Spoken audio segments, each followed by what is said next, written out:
Imagine for a second, right, that you're sitting in a courtroom. You're just watching a judge hand down a ruling. Okay. And the ruling isn't about, you know, property lines or like a standard division of assets. The judge is actually ordering that your grandfather's World War II Victoria Cross. Wow. Yeah, the highest, most prestigious award for gallantry you can get as a British soldier. He's ordering it to be melted down for scrap gold. That is, I mean, that's just insane to even picture. Right. Why? Because the court has basically decided that the scrap value of that metal is required to pay for your ex-wife's Louis Vuitton habit. Oh my God. And the judge, looks down from the bench and literally calls this equitable redistribution. It's an image that just, it completely shatters our conventional understanding of justice. I mean, it's visceral. Totally. It's horrifying for anyone who, actually understands the blood and the sacrifice represented by a metal like that. Exactly. And that is exactly why today's deep dive is going to pretty much challenge everything you think you know about the system we live in. Yeah, it really will. We are looking at what happens when the state just stops being a safety net. And according to some, becomes this active predator. Now, we know you, the listener, you come to us because you want to truly understand the history of our institutions, right? Before things got, complicated. Exactly. Specifically, you want to explore these really explosive arguments regarding how these modern institutions, from family courts to like local school boards, how they operate today. And these massive claims that they have been fundamentally captured by feminist and Marxist ideologies. Yeah, it is, it's honestly one of the most intense, highly debated cultural shifts of our time. And the literature surrounding it is vast, but it's, rarely synthesized, clearly. Which is what we do best. But before we get into the trenches of this one, do us a huge favor. Please take a second right now to like and subscribe to the show. It genuinely, truly helps us bring you these massive, custom-tailored deep dives every single week. It really does. Today, we are undertaking a comprehensive cover-to-cover review of a book that has sent absolute shockwaves through certain communities. It's a new ebook. It's called Britain's Socialist Captivity: How State Usurpation Harms Children and Families. It's by Conrad Riker. It's hard to overstate how influential this specific text has become in a very, very short amount of time. Oh, it's essentially foundational reading right now. Yeah. Especially in men's rights and red-pilled manosphere communities. Riker frames this text not just as a political critique, but quite literally as a survival manual for men trying to, navigate modern society. A literal survival guide, yeah. We strongly encourage you, the listener, to check out Amazon Kindle and Google Playbooks to buy it if you want to read the source material for yourself. You can also follow the author at his handle, that's at Conrad N. Riker, on Substack. And because of the nature of this text, we really need to establish the ground rules for today's discussion right up front. Yes, this is absolutely crucial. For you listening right now, whether you lean left, right, or center, Riker's manifesto is going to press your buttons. Oh, guaranteed. It contains highly politically charged content. It criticizes state institutions, legal frameworks, left-wing ideologies. So let us make this crystal clear right now. We, as your hosts, are completely impartial here. 100% impartial. We are not taking sides. We are not endorsing Riker's viewpoints, and we're not here to condemn them either. Our mission today is strictly to impartially report, decode, and basically convey the intense ideas, the statistics, and the incredible anecdotes contained within his original source material. Right. Our goal isn't to tell you if Riker is, right or wrong. Our goal is to open up the hood of this incredibly controversial book, take a magnifying glass to the engine, and just show you exactly how he argues it works. So let's turn the key. The foundational thesis of Riker's book, the absolute bedrock upon which everything else is built, is that the British state is no longer this bumbling, inefficient bureaucracy. That's how we usually think of it, right? Exactly. We tend to think of government as slow and stupid. Riker argues the exact opposite. He claims it is highly efficient, but it's functioning as a hostile entity. Yeah. Its primary unstated goal: to replace traditional fatherhood with state-approved bureaucracy in order to farm, in his words, future dependence. And he doesn't just throw that out as some philosophical musing.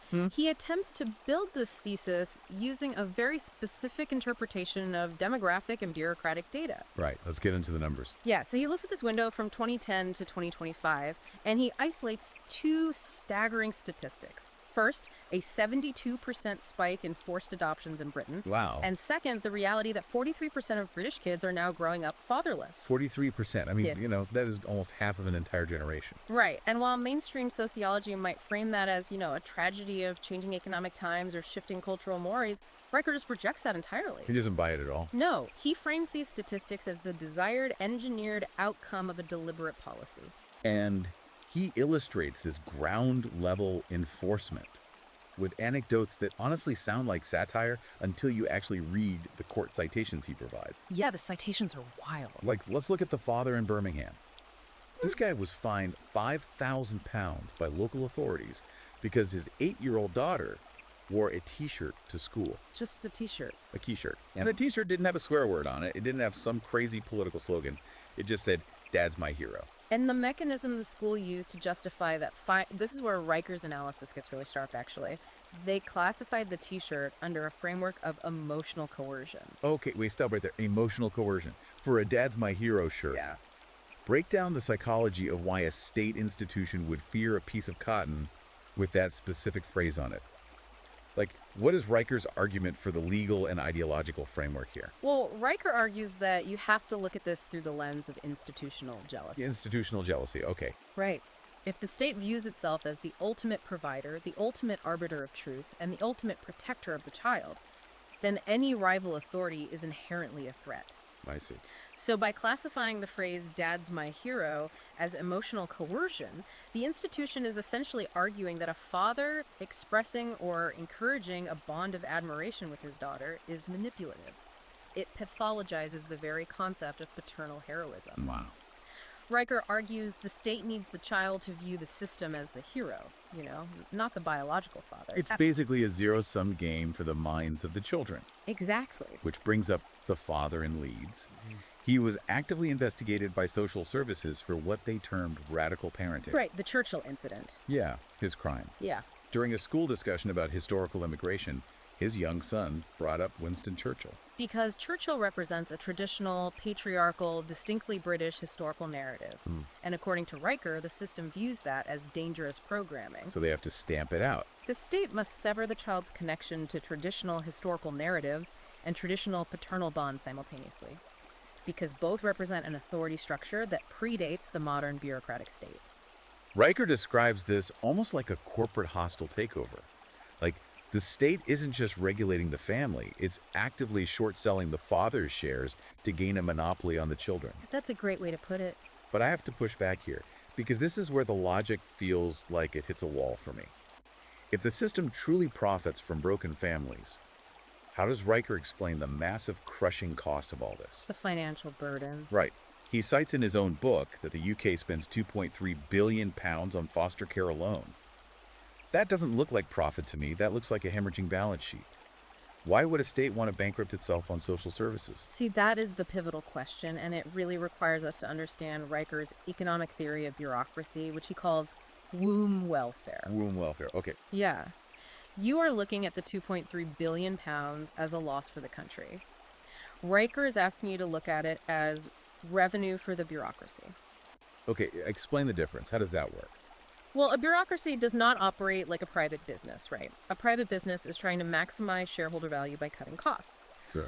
But a bureaucracy's primary imperative is to expand its own funding, its own power, and its own job security. If families are self-sufficient, if fathers are present providing structure, discipline, resources, the state's interventionist arm simply isn't needed. You can't justify hiring 10,000 new social workers if everyone's home life is stable. Precisely.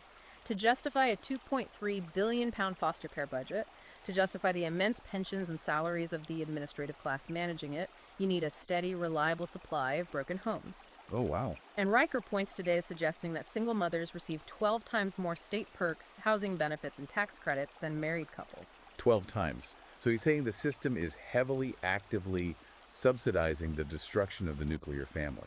He argues it creates a deliberate, inescapable feedback loop. How so? The state incentivizes the removal of the father through massive financial perks to the mother. This creates instability and poverty in the long run, which produces troubled youth, which then requires an expansion of the foster care system schools, and social services. It feeds itself. Broken homes breed bigger government. The 2.3 billion pounds isn't a bug in the system, it's the lifeblood of the administrative state. So for you, the listener, Riker is asking you to fundamentally shift your paradigm. He wants you to consider how your everyday interactions with institutions, when you drop your kid off at school, when you speak to a pediatrician, when a social worker knocks on your door, he says these are not public services designed to help you. Not at all. In his view, they are surveillance checkpoints. They are actively looking for an excuse to intervene, pathologize your behavior, and expand their jurisdiction over your family. It is a transition from viewing the state as a benevolent safety net to viewing it as a parasitic organism that feeds on family dysfunction. And if the family is the host organism, the place where the state first tries to inject its DNA is the school system. Absolutely. Riker dedicates a massive portion of the book to the clash between evolutionary biology and modern gender studies, particularly how this battle is waged in primary education and academia. Yeah, he frames the education system not as a place of learning, but as an actual battleground for biological reality. He gives incredible examples of what he calls criminalized competence. And this concept, it just blew my mind. He details the story of a father in Devon who was fined by local authorities for letting his son chop firewood with a hatchet. Because teaching a young boy real-world physical competence and risk management is now classified by these agencies as inherently dangerous or, a sign of neglectful parenting. Right. And it gets worse. Another dad, Manchester, actually lost primary custody of his son. The reason listed in the social worker's report. He was teaching his kid how to build a treehouse in the backyard. Building a treehouse. Hammering nails, sawing wood, calculating load weights. The report classified this activity as gender normativity indoctrination. Okay, let's unpack the why here. Because Riker's analysis of criminalized competence is one of the most compelling sociological arguments in the book. Yeah, break it down. Why would a social worker look at a father and son building a treehouse and see a threat? Riker claims that modern institutions fundamentally fear real-world male competence because competence breeds independence. A boy who can build a treehouse, fix a diesel engine, or chop his own wood is learning self-reliance. He is learning that he can manipulate the physical world with his own two hands. Exactly. And a boy who is self-reliant does not need the state. Right. He does not look to a bureaucrat to solve his problems. Riker argues that the state needs docile, dependent worker drones who rely on institutional permission for everything. Therefore, physical competence must be reframed as toxic, dangerous, or gender normativity indoctrination. And it's not just primary schools punishing kids for playing with hammers. It goes all the way up to the highest, most elite levels of academia. Oh, the academic purges. Yes. Riker details these academic purges that sound like they were ripped straight out of a dystopian science fiction novel. Let's talk about the Cambridge engineering student. Yeah, a student at one of the most prestigious engineering programs in the entire world was forced to publicly apologize to his cohort for using bridge building examples in a structural engineering presentation. Wait, I still struggle to wrap my head around this one. How can building a bridge be offensive in an engineering class? According to the text, a student committee deemed the concept of bridges to be exclusionary and rooted in patriarchal propaganda. Patriarchal propaganda. Bridges. The logic, as convoluted as it sounds, was that the historical construction of large infrastructure projects was dominated by men, and focusing on rigid load-bearing structures prioritized a masculine view of engineering over more fluid, community-based concepts of space. So objective physics is now patriarchal. But that's nothing compared to the 14-year-old math prodigy at Manchester Grammar School. This kid was expelled for what the school termed harmful biological determinism. This is a perfect example of biology colliding violently with ideology. The kid was in a gender studies module, and he brought up peer-reviewed neurobiological studies. He pointed out that men, on average, have 15 to 20% larger parietal lobes. Right. He brought objective biology to the table and got expelled for it. We need to explain the mechanics of what the parietal lobe actually does to understand why this was so threatening to the curriculum. Yeah, please do. The parietal lobe, specifically the right parietal lobe, is heavily involved in handling 3D visualization, spatial reasoning, and mental rotation of objects. It is the part of the brain that allows you to intuitively understand how parts fit together, which is why it's highly correlated with advanced mathematics, engineering, and architecture. So this 14-year-old prodigy is simply citing evolutionary biology to explain why there might be different distributions of interests and aptitudes between men and women in certain fields. Exactly. But because that biological reality directly contradicted the state-approved gender ideology, which dictates that all differences between men and women are purely socially constructed by the patriarchy, the biological reality had to be suppressed. He wasn't just corrected. No, he was expelled. And Riker uses this, along with the biology PhD candidate at Sussex University, who was suspended for merely mentioning testosterone's role in male competition during a seminar on decolonizing science, to prove a point. When biology contradicts ideology, the institutions will always purge the biology. Riker contrasts this ideological suppression with what he calls primal parenting, and he uses Sweden as his prime cautionary tale here. The Swedish model. Yeah, he looks at Sweden's genderless playtime initiatives in state-run daycares. This is where boys are actively discouraged from running, climbing, wrestling, or engaging in any kind of physical competition. And the data on that is wild. The result, according to the data Riker presents, is a 40% skyrocket in motor skill deficits among Swedish boys since 2017. He juxtaposes that terrifying Swedish model with the underground resistance networks in the UK. Fathers who are hosting what they call gladiator Fridays. Right. Fathers taking their sons out to the woods for stick fights, log carries, and acts of traditional rough-and-tumble male bonding. He argues this kind of patriarchal parenting is the ultimate form of civil disobedience today. But we should probably apply some critical friction here. Okay, let's do it. When Riker points to the 40% motor skill deficit in Sweden and blames genderless playtime, how does he isolate that as the sole cause? I was just going to push back on that. Yeah. Couldn't that massive drop in motor skills just be a spike in iPad usage or screen time since 2017? How does he prove causality between the ideology and the physical deficit? It's a vital question, but Riker actually anticipates this counter-argument in the book. Does he? Yeah, he delves into the methodology of the Swedish studies and notes that researchers controlled for screen time across different demographics. That's interesting. Even when comparing boys with identical iPad usage, the boys in the strict gender-neutral state daycares showed severe spatial and kinetic delays compared to boys raised in traditional unstructured play environments. Riker argues the deficit isn't just from sitting still, it's from the psychological suppression of the biological urge to test physical boundaries. That makes the leaked council memo he cites even more chilling. He quotes a policymaker's memo literally stating, "Beta boys grow into beta men, and beta men don't revolt." It explicitly lays out the intent. Riker argues that suppressing kinetic, competitive pedagogy in favor of sensitivity circles and genderless play is a deliberate, state-sponsored castration of the male drive. If you make them weak when they're young, they won't challenge your authority when they're adults. The most visceral, almost cinematic example of this for me was the story of the 14-year-old boy sent to a toxic masculinity detox camp. Yes, the Christ Packet story. The father of this boy became suspicious of the state-funded camp's actual curriculum, so he literally sewed a micro GPS tracker and an audio bug inside a crisp packet and hid it in his son's backpack. It's like something out of a Cold War spy novel. It really is. And the audio the father recovered was horrifying. The counselors literally had this young boy standing in a circle, and they made him apologize for Isaac Newton's oppressive gravitational theory.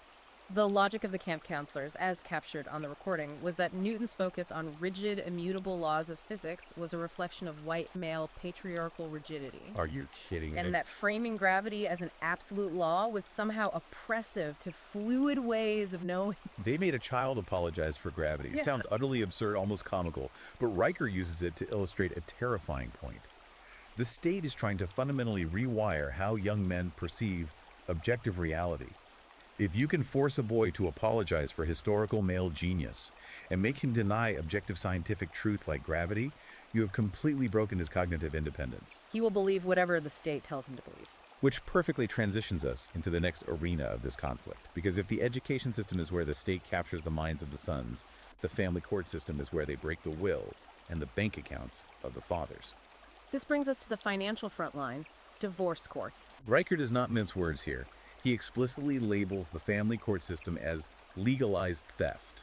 He describes them as feminist plunder squads wearing powdered wigs. The financial stories he chronicles in this section are just harrowing. They are meticulously designed to show that the legal system no longer operates on impartial justice, but on a strict presumption of male guilt and female entitlement. Take Wallet John. This is a guy surviving entirely on canned baked beans in a tiny, unheated flat because the court ordered him to pay 1,800 pounds a month to his ex-wife. And as Riker points out, the ex-wife treats the marriage license like a never-ending loot voucher, taking foreign holidays while John can barely afford to turn on his radiator. But the case that truly encapsulates the ideological capture of the courts is the Birmingham mechanic. The Victoria Cross. Yes, this is the story we open the deep dive with, and it demands a closer look.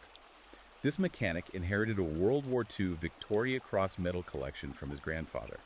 These are medals awarded for supreme gallantry, often posthumously. They're practically sacred historical artifacts. And during the divorce proceedings, the judge ordered those medals to be appraised for their raw scrap gold weight and ordered them melted down. To pay off his ex-wife's 18,000-pound credit card debt, which she racked up buying Louis Vuitton handbags. It's unbelievable. And the judge justified the destruction of this family's heroic legacy by calling it equitable redistribution. Riker uses this profound indignity to argue that the courts possess a deep, venomous contempt for male history and male sacrifice. Right. The melting of the Victoria Cross isn't just about money, it's a symbolic destruction of male honor to fund frivolous consumerism. It is the ultimate humiliation ritual. And if you think, well, that's just a working class guy who couldn't afford a good lawyer, Riker proves that wealth offers zero protection. He details the case of Charles Whitcomb, a London hedge fund titan. Whitcomb had a £200 million ironclad prenuptial agreement. He hired the best lawyers in the country. And a high court judge voided the entire £200 million contract. How?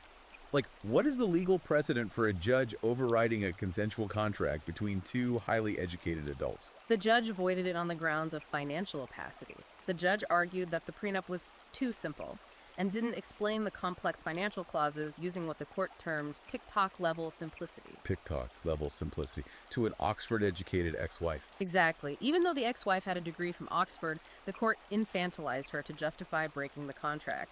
Riker uses this to demonstrate that no amount of wealth, foresight, or legal preparation can protect a man from a system that is fundamentally rigged to strip him of his assets. It's totally rigged. He cites a terrifying report from the Law Society showing that 89% of prenuptial agreements in the UK are dissolved by judges if the marriage simply crosses the 7-year mark.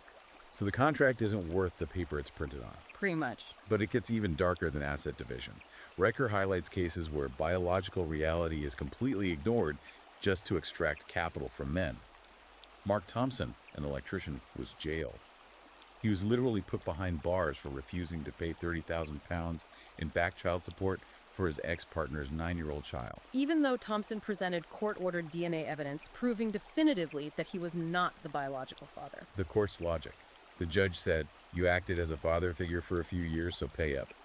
They imprisoned the man for refusing to finance another man's child. And perhaps the absolute zenith of this ideological framework is the case of a divorced father who was ordered by a judge to fund his ex-wife's new lesbian partner's IVF treatments. Using his child support payments. Yes. The judge's reasoning was rooted entirely in critical gender theory, stating that the father had to pay based on his historical patriarchal privilege and his duty to support his ex-wife's new family-building endeavors. Okay, we need to unpack the physiological and psychological toll of this. Because it's not just about losing money, right? It's about breaking a man's spirit on a cellular level. This is where Riker connects the legal to the biological. He highlights research from Cambridge economists who identified a severe medical phenomenon they call financial impotence. Financial impotence. Yeah, they found that chronic stress-induced erectile dysfunction affects an astonishing 40% of long-term alimony payers. 40%? Why is that happening physiologically? What's going on in the body? Because the human body cannot distinguish between physical danger and chronic financial injustice. When a man is trapped in a system where his resources are constantly plundered without logic or fairness, his body exists in a permanent state of fight or flight. Ah, I see. His cortisol levels, the stress hormones, skyrocket and stay elevated for years. High cortisol actively suppresses testosterone production and wrecks the vascular system. The financial drain is so inherently unjust that it literally physically emasculates them. Riker also digs into the actual legal mechanics that allow this to happen. He cites Dr. Ian Vanguard's study on something called reverse Bayesian logic. Break that down for us because this is a crucial concept. What is Bayesian logic and how is the family court reversing it? Well, in statistics and normal legal proceedings, Bayesian logic is how you update your beliefs based on new evidence. You start neutral, the prior probability, and as evidence comes in, you adjust your conclusion. Makes sense. Reverse Bayesian logic, as applied to family courts by these sociologists, means the judge does not start neutral. They start with a 100% prior assumption. Exactly. The court starts with the absolute, unquestionable assumption that mothers are truthful, nurturing victims, and fathers are inherently hostile, aggressive threats. That is the baseline. Therefore, the evidence isn't used to find the truth.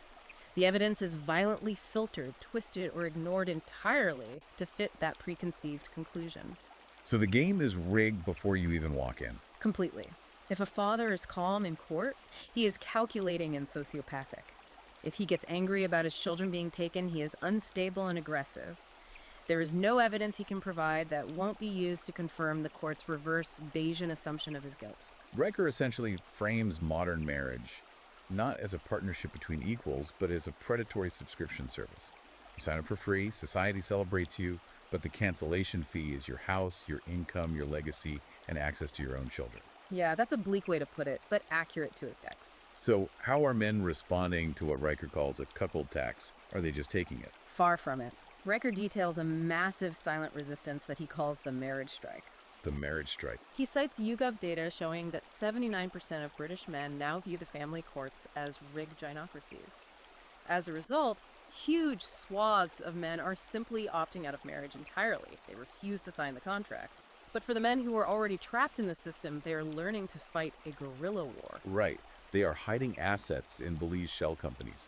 They were swapping their suburban homes for untraceable gold bullion and literally burying it in the woods. They are treating the legal system the way a spy treats hostile territory. And this survivalist mentality is necessary, Riker argues, because the war isn't just cultural or legal. As we move into the next major thesis of the book, Riker claims the state is waging a literal biological war on men. Let's get into the chemical castration and health conspiracy. This is where Riker connects the suppression in the courts to the suppression in the bloodstream. He starts with an undeniable, globally recognized data point. Sperm counts in British men have plummeted by more than 50% since 1990. While mainstream medicine might vaguely point to, lifestyle factors or stress, Riker zeroes in on specific environmental toxins. Toxins that he argues are permitted, subsidized, or even encouraged by state regulators.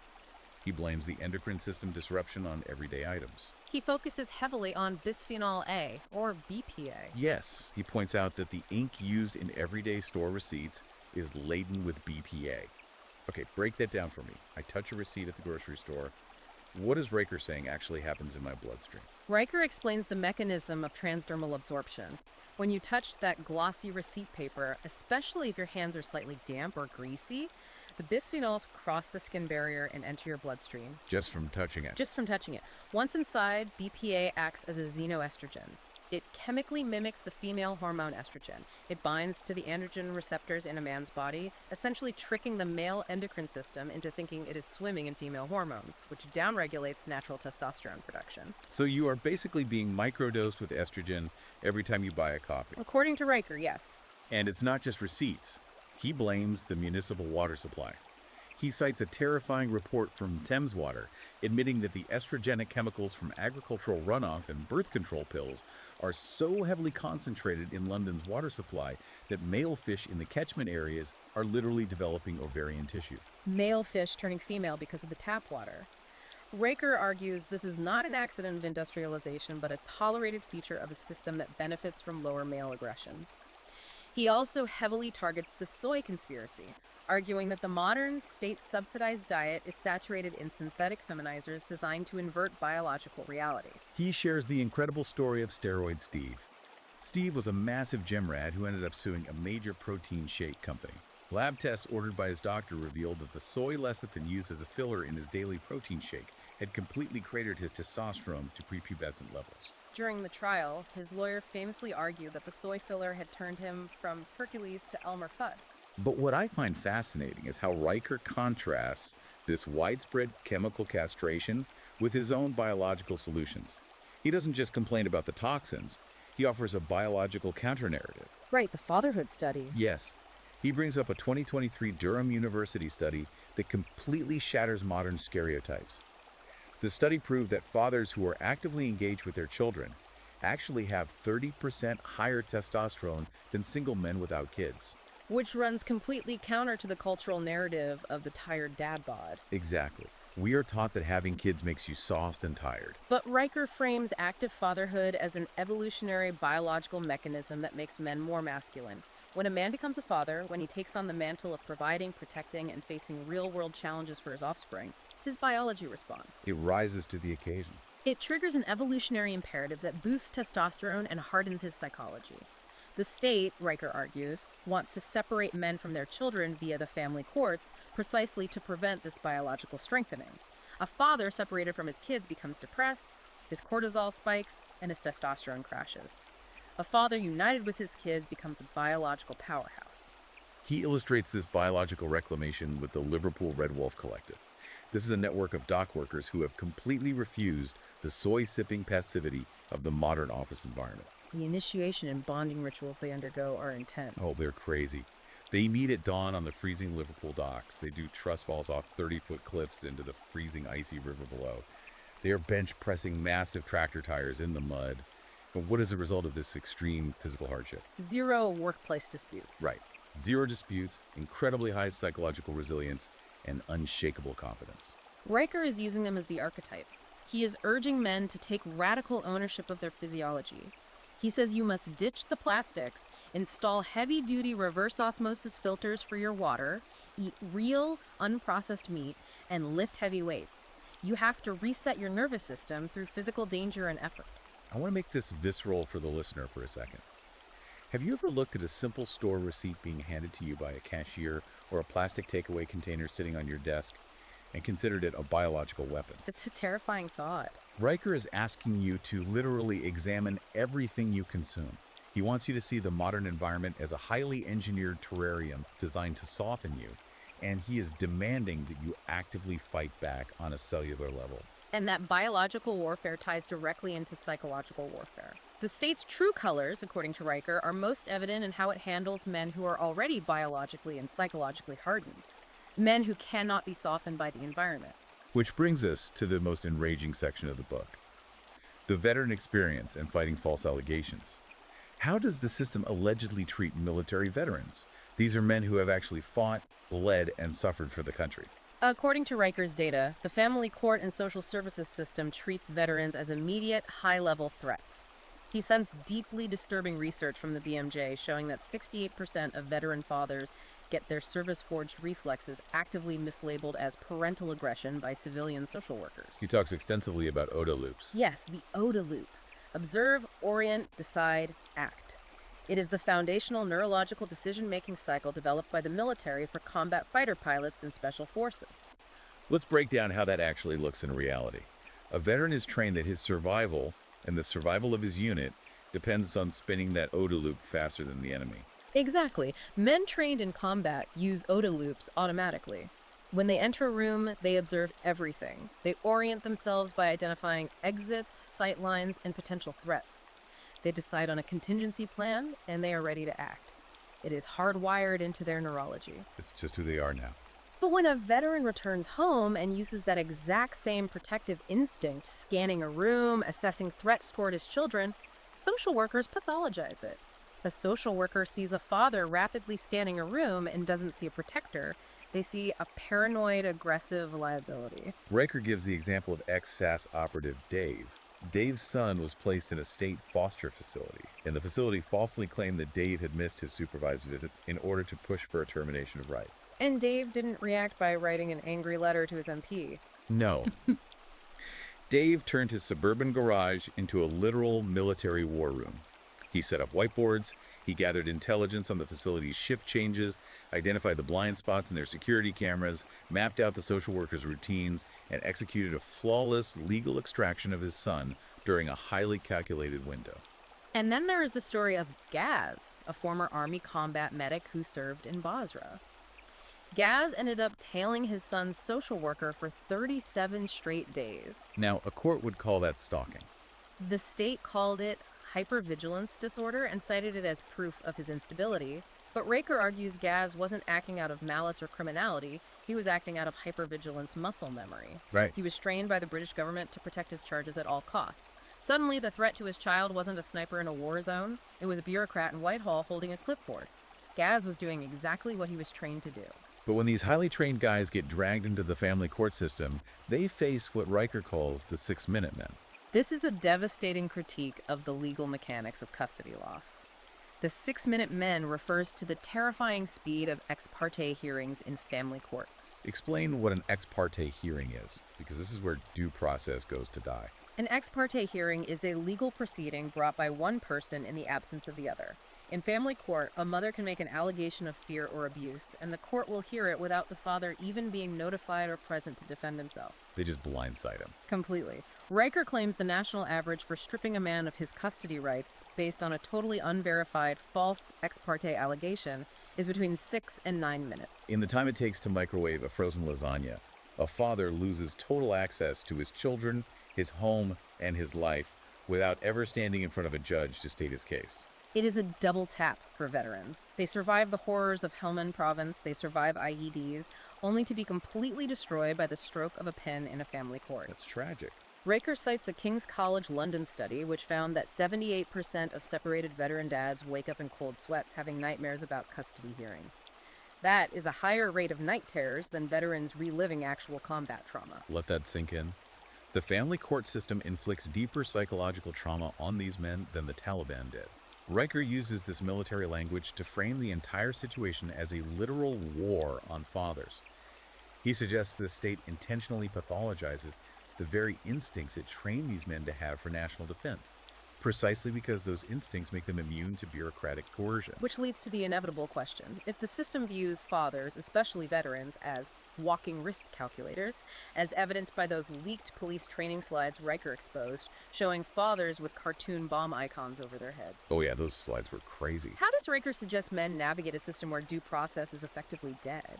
And that launches us into the final and most explosive section of the manifesto, the Renaissance, guerrilla tactics and the patriarchal resistance. Riker's underground war plan.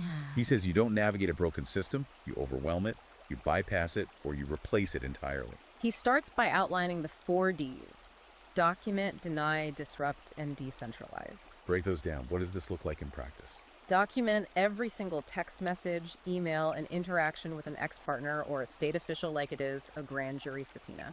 Keep backups of backups. Deny the state any voluntary information, compliance, or access to your home without a strict warrant. Make them work for it. Exactly.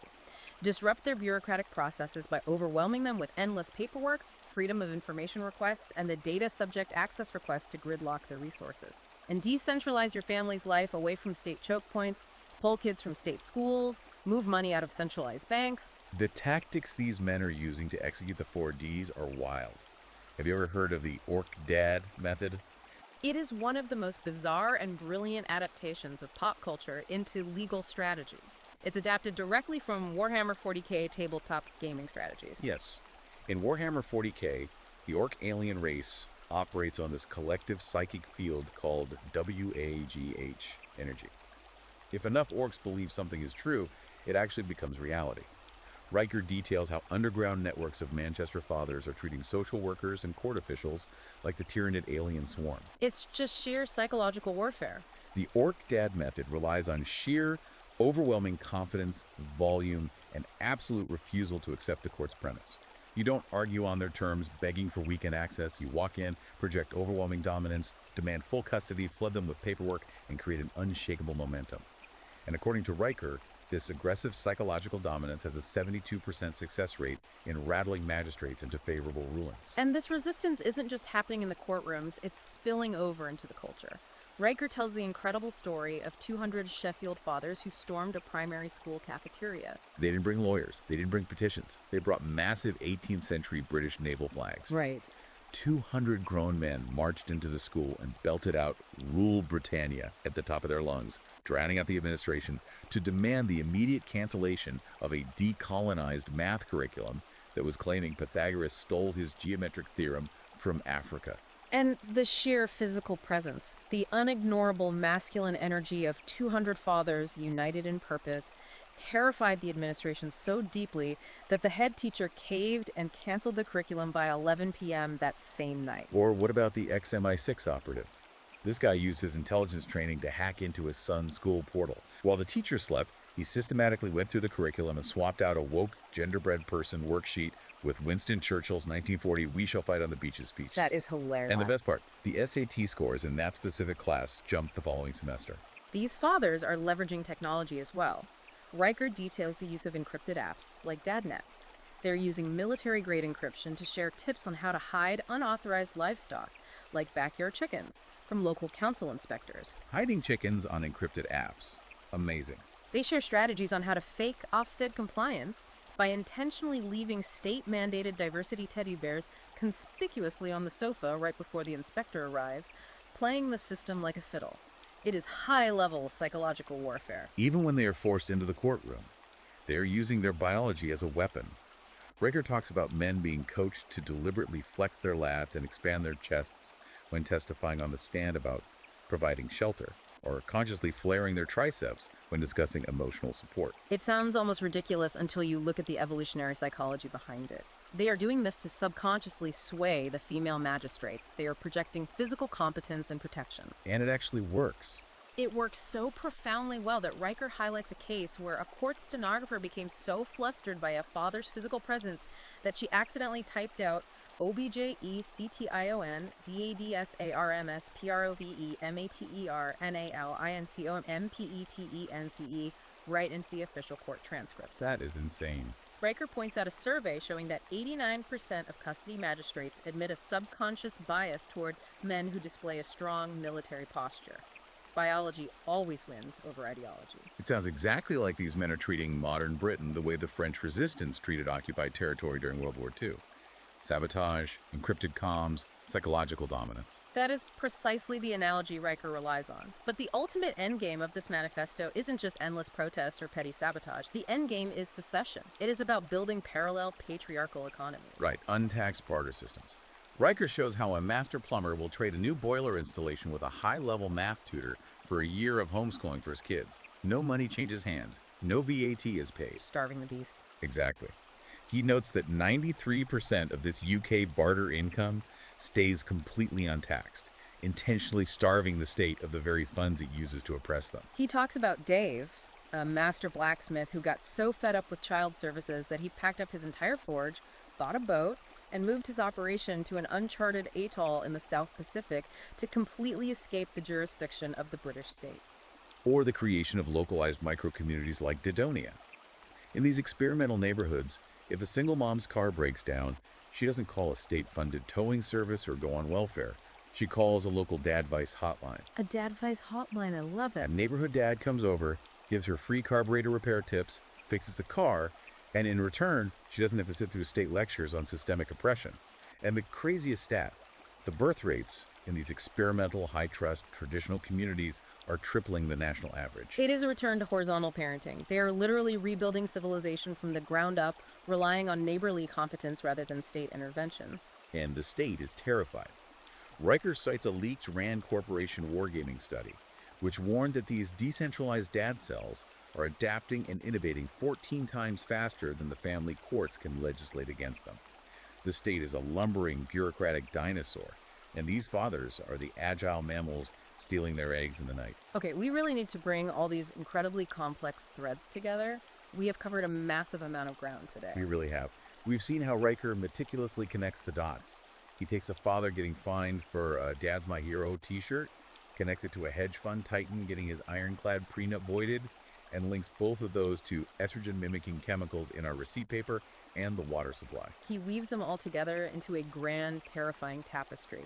He argues it is all part of an intentional, unified conspiracy by Marxist bureaucrats, feminist judges, and corporate entities to completely eliminate the biological, financial, and societal role of the father, replacing him with a population permanently dependent on the state.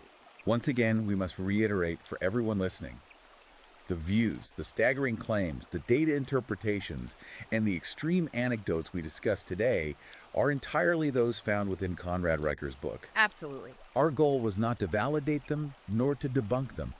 Our goal was solely to deeply explore and synthesize this highly charged, highly influential text for your intellectual curiosity, maintaining strict impartiality throughout. Our mission was to decode the manifesto, to explain the how and the why behind his claims, and I believe we've laid bare the mechanics of his entire argument. So, we want to leave you, the listener, with a final provocative thought to mull over on your own. A thought that builds on the logical extreme of everything we've discussed today. Go for it. If Riker is right, if decentralized dad cells truly do adapt 14 times faster than family courts, and if parallel economies based entirely on untaxed barter and raw, physical competence continue to grow exponentially in the shadows, what happens to the mainstream bureaucratic state when a significant, highly capable portion of its male population, the builders, the fixers, the protectors, simply opts out of its rules entirely? A system, any system, requires the compliance and the labor of its most capable citizens to function.